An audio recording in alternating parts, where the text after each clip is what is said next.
Hi, I'm Liza Rubel. I'm a senior at Framingham High School. I'm co-president of the Environmental Awareness Club, and I'm hoping to help educate Framingham about some climate issues by showing you this art gallery. So this is our flooding portion of the exhibit, and we were kind of inspired to do this part because we were inspired by the flooding on Route 9 in Framingham. It's a very local issue. That's why you can kind of see the car.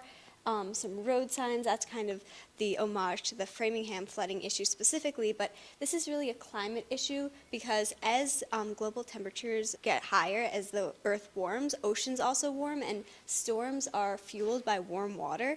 So that's kind of why we have this the water projection and the storm clouds, and there's some thunder sounds going, kind of showing how this is a climate change connection. As the earth warms, storms get stronger, and we end up with more issues like flooding. We also have some interesting flooding facts on the back wall here. My favorite fact, it's a scary fact, but it's one I kind of didn't know about before, is that just 6 inches of rapidly flowing water can knock an adult off of their feet, which I found very surprising.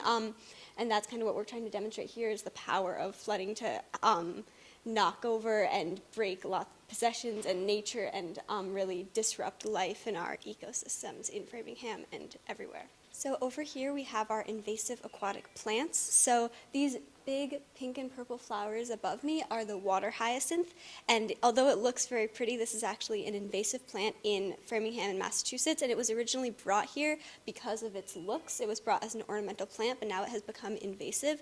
And as you can see, with all these vines and everything, it really chokes out waterways, and it deprives native plants of nutrients and of sunlight, so it's very harmful to local ecosystems. And then over in the tank, we have a different invasive aquatic plant.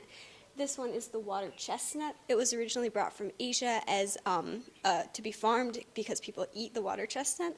But it has also become invasive, and like the water hyacinth, it can choke out waterways and harm native plants and native animals. And as the climate warms and as water gets warmer, kind of same with the flooding, it has a negative effect on local ecosystems, so it can allow these invasive plants to grow more. It can make it a more optimal habitat for the invasive plants and a less optimal habitat for the native plants. So over here we have our cowbird and wood thrush part of the exhibit. So this nest, this is a wood thrush nest, and wood thrush are native songbirds. They're native to Framingham and to Massachusetts.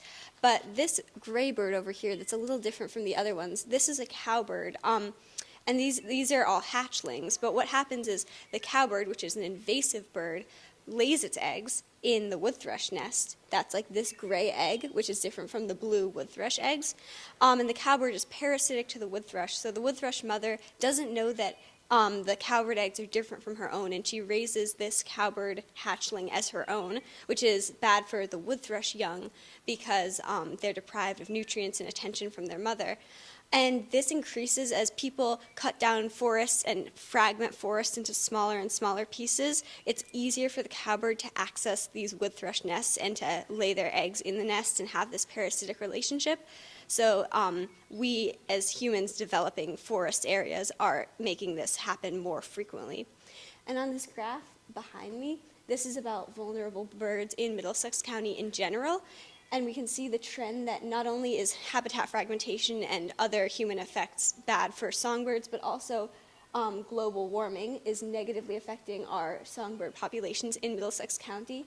We can see that the highly vulnerable category, which starts out very low at 1.5 degrees of warming, which is about where we are right now, increases at 2 degrees of warming, and again increases for 3 degrees of warming. So if we reach these warming points, it could have very bad consequences for the birds that live around here. So over here we have our only non-local issue, which is coral reefs and coral bleaching. So here are some beautiful models of coral which were made by ceramics students, and as you can see, some of these are colorful and vibrant, and some of these corals are bleached. And if we go over here to our kind of second part of the coral reef exhibit, it shows a little bit of why these corals are bleached. So we have these thermometers, and this one says 84.2 degrees Fahrenheit.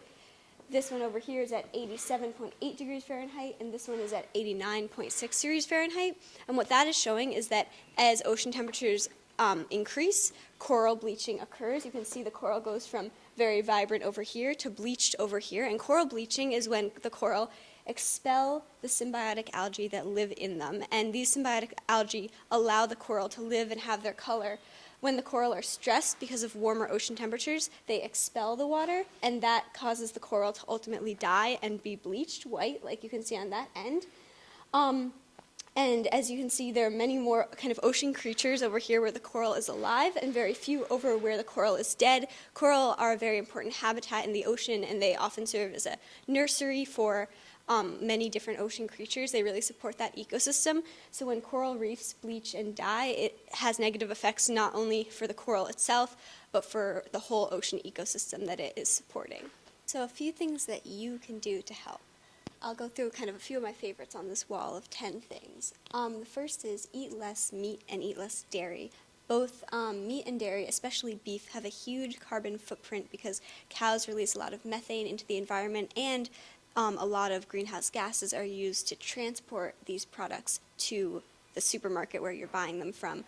Overall, if you can even go one day without eating meat a week, that can have a positive climate impact. Another one is to compost and to not waste food. If it's at all possible for you to compost either just at your house or through a program in your town or wherever you live, that is a very good thing you can do for the climate. And also just trying to reduce food waste in general is good for the climate as well. Walking, biking, and using public transport when possible.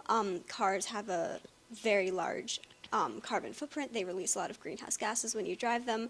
They contribute to global warming. So at any times when you can avoid driving a car by walking or biking, taking a bus or a train or anything like that, that will also help. Buying fewer new clothes is one I like to talk to people about, because some people kind of don't realize that the impact that this has. But new clothes, not only when you buy new clothes, you then get rid of older clothes, which you maybe haven't worn for that long, which generates a lot of waste, but also the manufacturing of clothes creates a lot of greenhouse gas emissions, and the transportation of clothes. That's kind of the biggest component there. Most of your clothes are probably not made in America, and when they're transported to you, that creates a lot of emissions, and it has very negative effects on the climate. So if you can buy fewer new clothes, if you can buy used clothes, or just keep the clothes that you have, that will make a difference. Another thing that I'm kind of doing right now, and I like to tell people to do, is educate yourself and others. So now that you know this information, or if you already knew it, spread the word, tell people about it.